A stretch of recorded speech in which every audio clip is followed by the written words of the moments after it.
This is Amy, and you're listening to the Talkin' Appalachian podcast.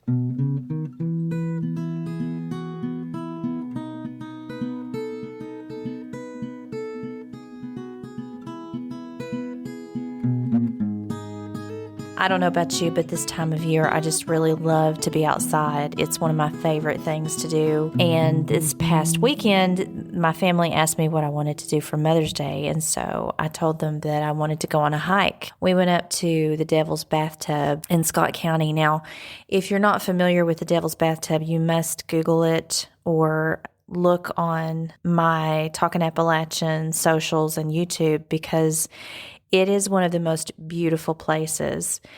It was featured actually in Barbara Kingsolver's Pulitzer Prize-winning novel, Demon Copperhead. A key scene takes place there, but it's a really terrific hike. It's a 4-mile hike. It's an in and out. Rained at all, like the past 3 days of rain, you don't want to try to go because you have to cross several creeks and streams, and you will get wet and you will get muddy, but it's well worth it because when you get to the Devil's Bathtub, it is the most beautiful blue-green water. I think there's a mineral in the water that causes it to, or in the rocks, maybe surrounding the water, that causes it to be that color.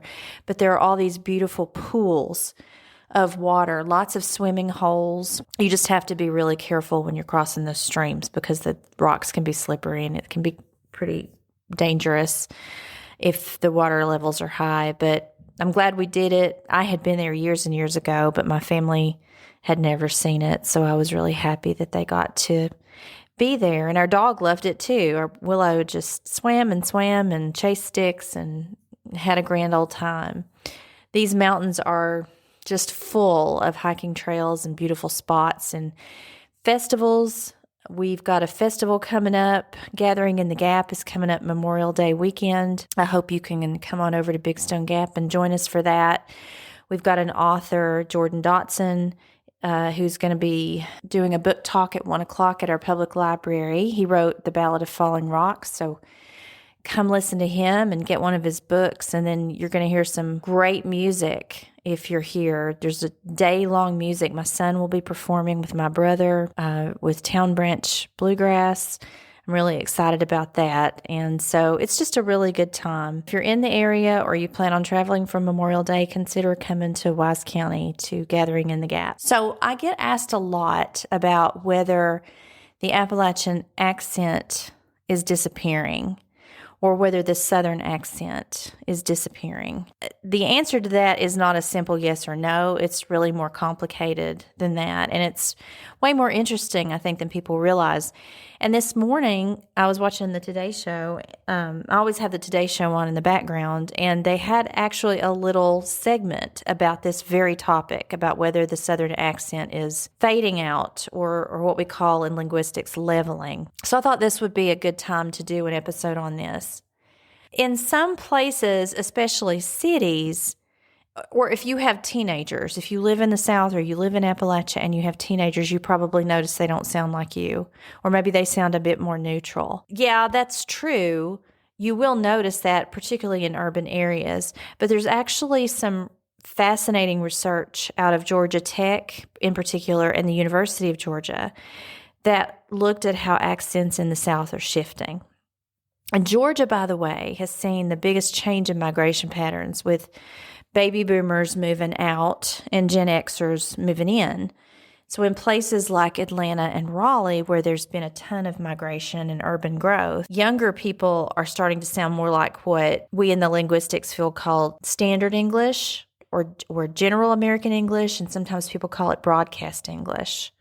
But basically, they're moving away from what we think of as your traditional Southern accent. And Southern and Appalachian are two different dialect groups because Appalachia, remember, goes all the way up into New York if you go by the federal map, but culturally and linguistically, you hear similar patterns all the way up into Pennsylvania and all the way down into Mississippi. And by the way, speaking of Mississippi, I'm so excited to tell you that Season 3 is going to kick off with Landon Bryant of Landon Talks. if you follow him on social.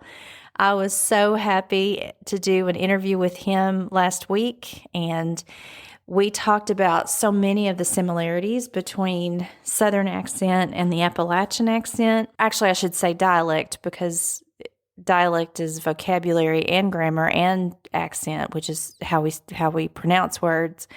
But Landon and I had the best time, and I'm just really excited to share that episode with you. So make sure you subscribe so that you don't miss it. But I think one of the things I've learned from him, and he has this wonderful book as well. So we're going to talk about that book. But one of the things I've learned from Landon is that we have so much more in common, particularly all the way down into southern Mississippi, than I realized, more linguistically in common. We share a lot of the same vocabulary. And that's the thing about dialects. They move with people. So when you have these migration patterns and urban growth, particularly in places like Houston, which was mentioned on the Today Show, that has a lot to do with why you hear a more neutral kind of dialect in those places. But here's the twist. Those changes aren't happening everywhere. In fact, in more rural areas, especially in Appalachia, traditional speech patterns are still holding on. In some cases, they're even intensifying. In areas where communities are more stable and there's less outside influence, those vowels, rhythms, and turns of phrase that make Appalachian English so unique are alive and well. And in a minute, I'm going to share with you some research from the West Virginia Dialect Project that gives you more insight into that. Hey, y'all, just popping in real quick to say, if you're enjoying the Talkin' Appalachian podcast, I'd love for you to consider supporting the show over on Patreon. When you become a subscriber, you're not just helping to keep the mic recording and the stories and the research rolling, you're also getting bonus content, extra episodes that don't make it into the main feed, and early access so you can hear everything before the rest of the world does. Plus, you'll be joining a community of folks who care about Appalachian voices and history and language just like you do. It's easy to sign up, and every little bit helps us keep telling the stories that matter. Just head on over to patreon.com/talkinappalachian or hit the link in the show notes. Thanks so much for listening and being part of this conversation. When we talk about the Southern accent, you've got to understand that there's no one-size-fits-all version, and you've heard me talk about this before. If you follow the podcast, Appalachian Englishes have a flavor all their own. They're influenced by Scots-Irish roots, the way that the mountains isolated communities at one time, not now, but way, way long time ago. There were pockets of communities that were generations deep, and a culture built on storytelling and music. So it shares some features with Southern Englishes, sure, but it also stands apart. You think about those vowels in particular, and the way that we say flare for flower, or yeller for yellow.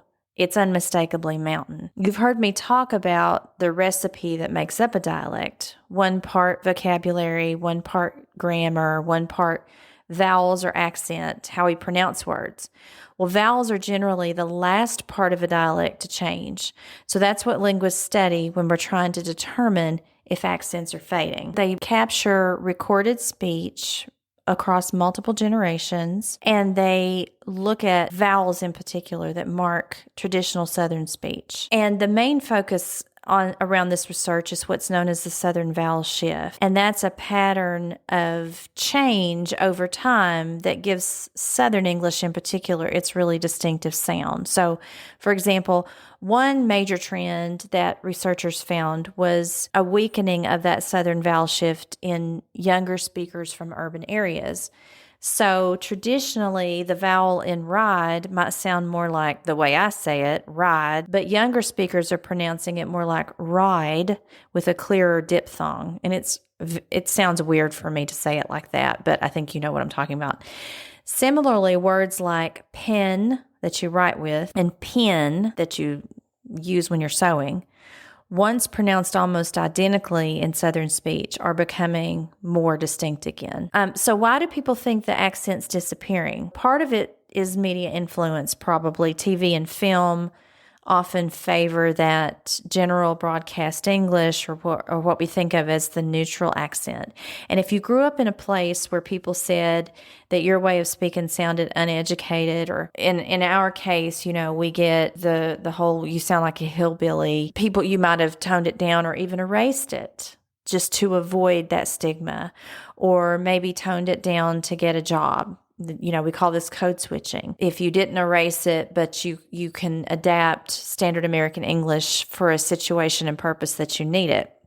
On the flip side, there's a growing sense of pride in local identity. I mean, young people are reclaiming their voices, and you've got social media like TikTok and YouTube and podcasts like this one, and they're giving folks a platform to speak how they really speak. And that means that dialects aren't just surviving, they're adapting and they're evolving and they're finding new life. And I think Landon Bryant is just one great example of how that's happening. So yes, there is some traditional vowel shifting, like the way the I in ride might be fading in certain urban places.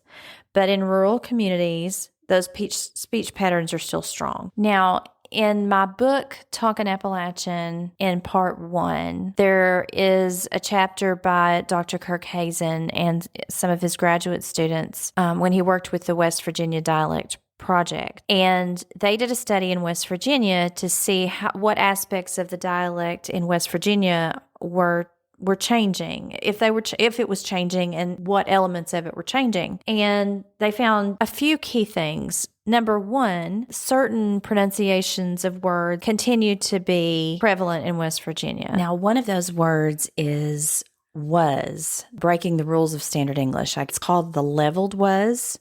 And it's a really old pattern. It predates Old English. It declined actually during the 20th century in West Virginia, but then it made a comeback. So if someone says something like, "We was there last night," older speakers use this more frequently, but younger speakers still use it. They'll just shorten it to "we's there last night." That's a vernacular feature that seems to be persisting. It doesn't seem to be going anywhere. Another interesting pattern in West Virginia is the front lax and low back vowel merger. The front lax merger happens when vowels like those in PIT and PET sound the same, or TIN, TEN. If I say tin, TIN, and then 10 becomes 10 as well. So that was traditionally a feature of the Southern United States, but it's spread out according to Hazen's work. It's continuing to spread, and it's continuing to be used in West Virginia. The low back merger uses the vowel O, which sounds the same, like COT sounds the same as CAUGHT.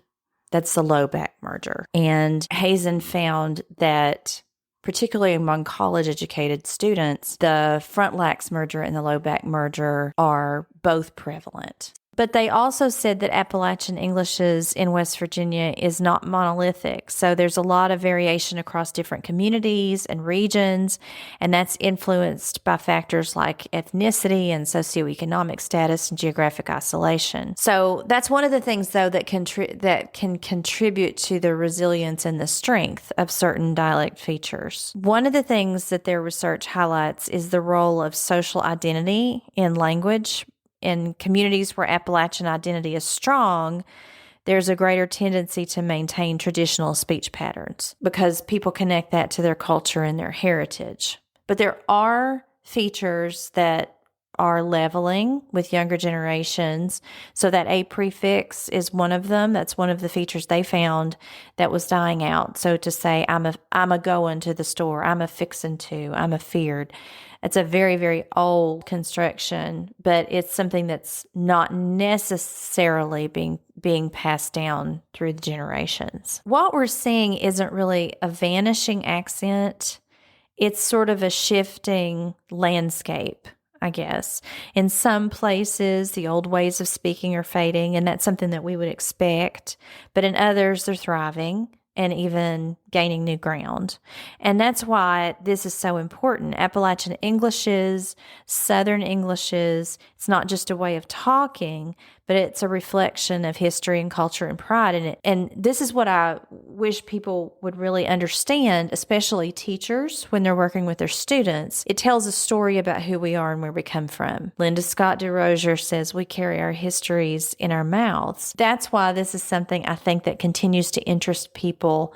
It continues to make national news. It continues to be something that people want to talk about, and people love to share words that they grew up with. They love to share phrases that they remember people saying because they understand, I think more than anything, that it's something you want to hold on to because it might be gone one day. Hopefully not. I think the more we understand it and embrace it and educate ourselves about it, the more likely it is that we can preserve it. I was talking with somebody the other day. I think I was interviewing somebody for a podcast the other day, and we were talking about this very topic. If somebody says to me, I don't understand why we even need to keep different dialects around. If everybody spoke a standard version of a language, just like standard English, if everybody would just learn to speak and use that all the time, then everything would be so much more clear. My response to that is if you take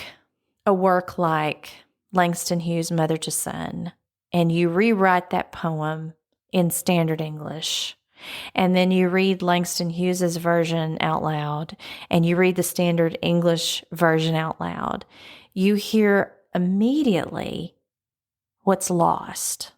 The entire character is gone. The mother talking to her son about what a difficult life she's had, and persuading her son not to ever give up no matter how hard it gets. The way that he creates her voice is so distinctive and so rich that when you take all of that away, when you strip away the vernacular dialect, there's really nothing of her left. I think the more diverse dialects are, the more interesting literature is, the more interesting pop culture is, the more interesting people are. I mean, there are some associations that we make to different dialects, and that's going to be the case always. But if we understand that that's an attitude and not fact, and just appreciate them for what they are, the world would be a better place.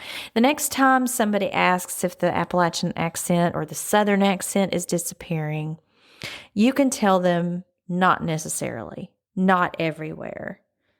In plenty of hollers and hills and hometowns, it's still going strong. Thanks as always for listening. I hope to see you at Gathering in the Gap if you're in the area. If not, enjoy the outdoors somewhere, and remember to keep talking Appalachian.